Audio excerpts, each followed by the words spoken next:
All right, guys, welcome to the show. In this video, we are talking about round one busts, meaning I want you to avoid potential round one busts. We saw this last year, guys. I warned you and I was bang on accurate because you can see what the Consheeps are doing. They're taking last year's top finishers and they're literally telling you to draft them in that same order. Give you a quick example last year, okay? Everyone told you Jonathan Taylor first overall. Why? Because he had an 18 touchdown season the year before. Everyone told you Kupp, number one wide receiver off the board, top 3 pick. Why? Because he had finished on top the year before that, right? So everything you see is copy and paste, and we're seeing that again. So it's up to us to dive in, analyze, and determine and figure out and think outside the box and say, okay, well, that guy finished on top last year. Maybe, just maybe there's a decline this year and it won't finish the same way that it did last year, okay? So we're going to talk about, it's very early right now. So I did a draft. I'm in a big money league. Did a draft where tight ends are valued a little bit more. They get 1.5 per PPR instead of 1. And I'm just going to go over the first round with you, okay, of that draft. I'm going to show you how it looks, omitting the Kelsey pick in there, possibly because Kelsey could fall in round 2 in typical leagues where tight ends are not valued at 1.5 point per PPR, okay? So I'm going to go over the first round. I'm going to tell you which guys are going to be potential pitfalls for this season, okay? Very, very important episode. And if you want to go beyond that, and you need to go beyond that, make sure you guys grab the 16-round draft session where I go through every single round, giving you all the optimal players to draft in each round. Sleepers, breakouts. And this is how you should be drafting anyway. You shouldn't be looking at it going, okay, ADP says this, I'm going to do this. Because if you listen to ADP last year, you would have drafted Rashad Penny ahead of Kenneth Walker. In 16 rounds, I told you avoid Penny and get Walker later, and how'd that work out, right? Now, I'm not bang on 150%. Nobody is. But I will tell you, my system, 16 rounds, and the way that I look at fantasy football is light years ahead of 99.9% of people offering advice, okay? Because what they're doing is literally copying and pasting, okay? So we're going to go over this year's first round. Again, it's very early. ADPs are going to change, okay? So let's talk about real quickly last year, because some people that went in the first round last year. Jonathan Taylor, first round he busted due to injury, okay? Najee Harris, who's coming off first round because he had a good rookie year, but I had told you in his rookie year he was going to do well. I wasn't as high on him last year.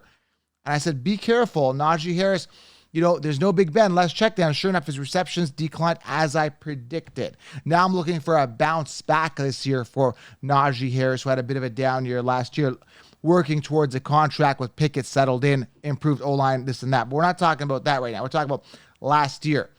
So other guys, everybody told you DeAndre Swift is a top 8 running back in PPR coming off in the first round. I said, avoid DeAndre Swift like the plague. Avoid him, okay? Alvin Kamara was coming off pretty high, maybe second round-ish. Again, DeAndre Swift, Jonathan Taylor, we talked about that. At wide receiver, we saw Cooper Kupp coming off very early off a pinnacle year. I said injury is bound to happen. I was right. Deebo Samuel, everybody had him coming off very early last year. He was a top 6 wide receiver because he had a pinnacle year the year before. He was very touchdown heavy that year, and I said that was an anomaly year. It won't happen again. Guys like Keenan Allen came off early, Mike Evans, so on and so forth, that I can go on and on and on. Point I'm trying to make is, guys, that every single year things change. Every single year, and we have to adapt to that and make sure that we accommodate, and that's what 16 rounds does. But for this particular video, okay, let's talk about this. Let's talk about the first round for 2023 as of right now. Some people that are coming off and some people that could potentially bust in round 1. Justin Jefferson, okay, he is as money as it comes, okay? We'll get to that in a second. But what goes up must come down. But with wide receivers, there has been wide receivers that go on tears. We saw it with Antonio Brown for several years, 2016, 17. He had good years. With wide receivers, if they're healthy, that can continue, okay? They drafted a rookie, but that may be a factor or not. But we'll talk about that in a sec. Christian McCaffrey, there's Travis Kelce came off your third. Again, this is a different league. It values tight ends, a little heavier, but Kelce typically does come off end of round 1, still, in round 1. Jamar Chase, Tyreek Hill. I went with Bijan Robinson. I like the upside here, and the sheep are on him as well. Cooper Kupp, Austin Eckler, Jonathan Taylor, CeeDee Lamb, Saquon Barkley, Stephon Diggs. Now, if you guys remember, I told you to grab Saquon Barkley last year. in round 2. I mentioned this, and I told you to grab him. Everyone was sleeping on him. He was outside the top 10. As you can see, they're riding him again this year, okay? So let me just take a look at some other people that could fall into the first round. I just got to pull up my draft here again. Now, understand, guys, this is not copy and paste. We are completely thinking outside the box. And you need to think outside the box as well and anticipate who could fall out of the top 10, okay? Out of the first round. So I'm just pulling up my draft here. I've actually got a live active draft, a 6-hour slow draft.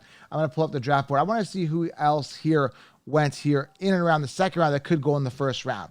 Josh Jacobs could come off. He came off a pinnacle year. Kenneth Walker, his ADP has dropped. Garrett Wilson, he's coming off second round. Devontae Adams, A.J. Brown. Now, Devontae Adams, different quarterback, different situation. You got to factor that in. So let's talk about this. Who could bust in round 1?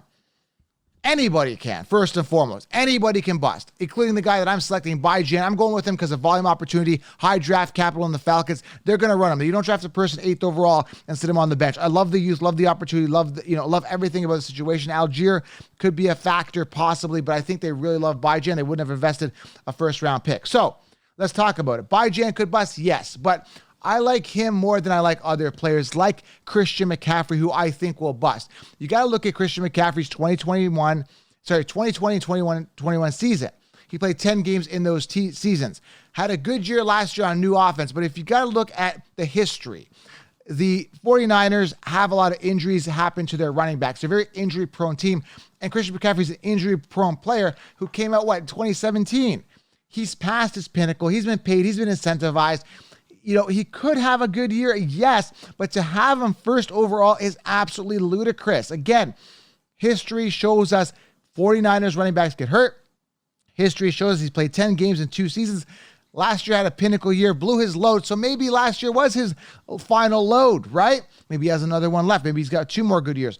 We don't know, but with running backs, aging running backs who've hit their pinnacle years ago, he hit his pinnacle 3 to 4 years ago. Had a good year last year, yes, but we're not just going to copy and paste and assume that he's going to do the same thing this year. I'm going to fade Christian McCaffrey.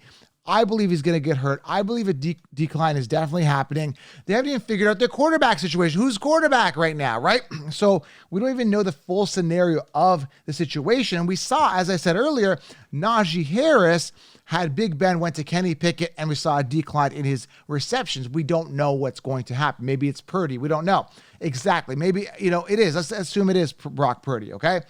Either way, I don't trust him for the reasons that I stated.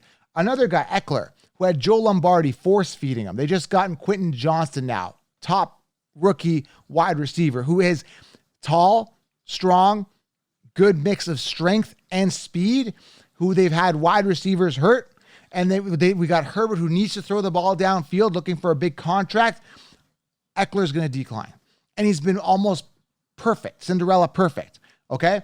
Not spending a second-round pick on Eckler, who the Chargers believe he's washed up. If the Chargers believe that Eckler still had good 3 to 4 years left, they would sign him to a mega contract. And maybe by the time it's recording, you're listening to it, maybe they did. I don't know. This is early May when I'm recording this. But I will tell you this. I'm not sold on Eckler, okay? He got lucky. He is one of those guys that the stars aligned for him. He got lucky. A lot of checkdowns, a lot of opportunity. This guy was a backup for 2 years to a sucky Melvin Gordon. Eckler's not a true workhorse running back. He's really not that good. He's just a very fortunate player who got strong, got to a situation, built himself up physically strong, got into a situation where he got a lot of checkdowns where the wide receivers were injured, had opportunity where he had an offensive coordinator and coach to the team that really wanted to, force it to him. The Chargers aren't going to win anything if they keep force-feeding Austin Eckler. They need to throw the ball to their receivers, which they didn't have on the field the entire time last year. And I like Quentin Johnston as a rookie sleeper who could be a wide receiver on his team because Williams is a cripple, cannot stay on the field, injured all the time, and Allen is over 30. It just doesn't make sense to me that these guys are going to be the ones. Quentin Johnston is the future. That's why they invested a first-round pick on him. Decline Eckler, okay? Other guys, Cooper Kupp. Yeah, Cooper Kupp could have a bounce back. But again, the Rams team, Stafford, they blew their load that year. That was their year. You got to understand, teams come in, get their team stacked up. They have their hurrah 1 year, and then they fade off. Cooper Kupp is a product of that shining light Super Bowl team. That's over. He could still be safe, but I'm not investing a first-round pick on a wide receiver. We go robust RB anyway, okay? CeeDee Lamb could be good. First round, again, he's like a 1B. I don't look at him as a 1A like Jefferson. I don't trust him. Saquon, again, didn't get that mega contract, could still be hungry. I liked him last year when people were sleeping on him in the second round. Could he bust? I think he'll be safe if healthy. But again, workhorses are hard to get. So I guess he's a safe, first rounder. Bijan, like I said, safe first rounder.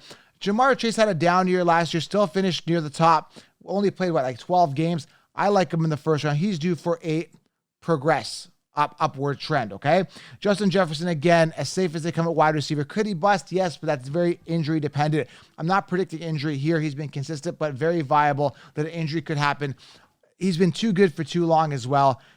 Possible regression, okay? So when you're looking at the first round, you got CMC, you got Eckler, you got definitely Saquon Barkley could be safe, but who knows? CeeDee Lamb a little too expensive.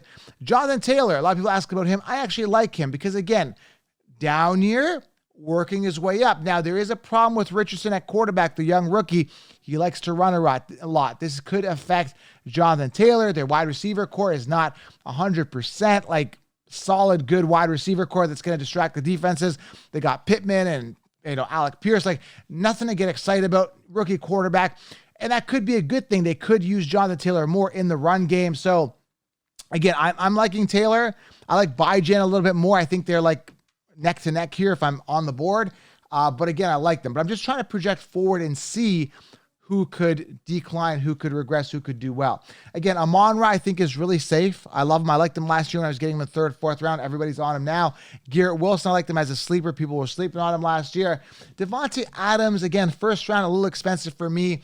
When you look at a guy who came off 2 pinnacle years, one last year with Derek Carr, getting a downgrade at quarterback, I still think he eats, right? I think he's safe. But again, quarterback situation is a question mark. A.J. Brown, I do like at the end of the first round because I do believe in Hurts. I think that'll be a solid pick, safe and steady. So, you got your safe and steady. Stephon Diggs there as well. A.J. Brown, Justin Jefferson, Jamar Chase. Those are kind of like the Amon-Ra. 4 wide receivers I like kind of in the first round, end of first round, early second type thing. And then you've got your running backs. I only trust kind of Bijan here, Jonathan Taylor, and maybe Saquon Barkley. Again, I have my serious question marks about Christian McCaffrey and Austin Eckler, okay? So again, we saw it last year. DeAndre Swift, they loved him, right? Jonathan Taylor, they loved him. Cooper Kupp, they loved him. They loved a lot of guys that fell off. Dalvin Cook, where's Dalvin Cook? They loved him, right? It was strictly a product of copy and paste, right? And that's exactly what's happening here. And you got to project forward and say, hey, this could happen, that could happen. I don't like this scenario. That thing changed. That quarterback's there. You got to analyze, and I do that in the 16-round draft solution. So if you haven't got it, make sure you get 16 rounds. That is the difference between us versus copy and paste. We think outside the box here at the Fantasy Football Counselor Podcast. Does this make sense to you, okay? Now you know who you should be aware of, okay? Drop a comment below. Who are you drafting in the first round? Who are you avoiding? Love to get your feedback. Smash a thumbs up. Make sure you guys are subscribed. Get 16 rounds. We'll talk soon, guys. I'm going to keep the content rolling for you guys. Be careful. Christian McCaffrey, Eckler, and a couple other guys I mentioned might be going down. What goes up must come down. Be aware of it. Don't overpay. All right. Talk soon. Subscribe. Thumbs up. I'm out.